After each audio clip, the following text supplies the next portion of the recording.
L'intérêt principal d'une liste d'approbation, c'est d'avoir une liste de matériel référencé ou validé par votre entreprise ou celle d'un de vos clients. Par exemple, si vous travaillez dans l'automobile, cette liste vous assure de choisir des articles qui seront acceptés par le constructeur d'après leur cahier des charges.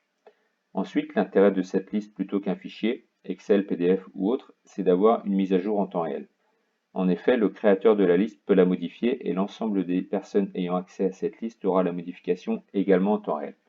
La première chose à faire pour créer une liste, c'est de se loguer. Donc soit sur la partie gauche, connectez-vous maintenant, ou soit en haut en cliquant sur se loguer en utilisant son email et le mot de passe précédemment créé.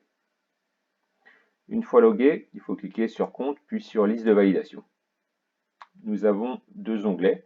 La première, c'est à gauche les listes de validation que vous avez créées personnellement et que vous pouvez gérer.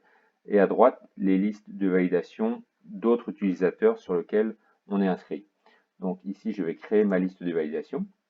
Donc, la première chose à faire, c'est lui donner un nom. Donc, je vais l'appeler standard interne. Créer une liste de validation. Voilà, cette liste de validation est créée. Maintenant, il va falloir y ajouter des articles. Pour ça, je vais y ajouter des transformateurs à titre d'exemple. Donc, vous avez la possibilité de venir directement cocher les articles en question et sélectionner l'action à appliquer. Entre autres, ici, ce n'est pas ajouter au panier, mais c'est les inclure dans la liste de validation. Entrée. Donc, il faut désormais choisir sur quelle liste, parce que vous pouvez en avoir plusieurs. Entre autres, ici, c'est standard interne. Sauvegarder sur la liste. Vous pouvez également rentrer dans le descriptif du produit et sur la gauche apparaît ici liste d'approbation. Donc, il suffit de sélectionner la liste, standard interne, puis sauvegarder sur la liste. Voilà. Donc maintenant, pour consulter cette liste, il faut retourner dans compte et liste de validation.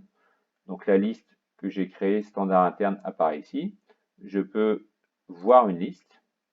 Donc ça permet de vérifier que les 4 articles que j'ai ajoutés sont bien dans la liste.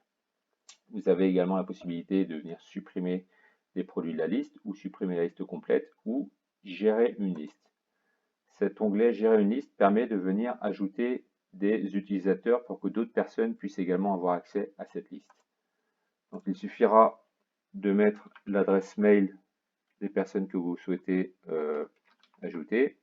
Donc ici je vais faire un test exemple, puis sauvegarder.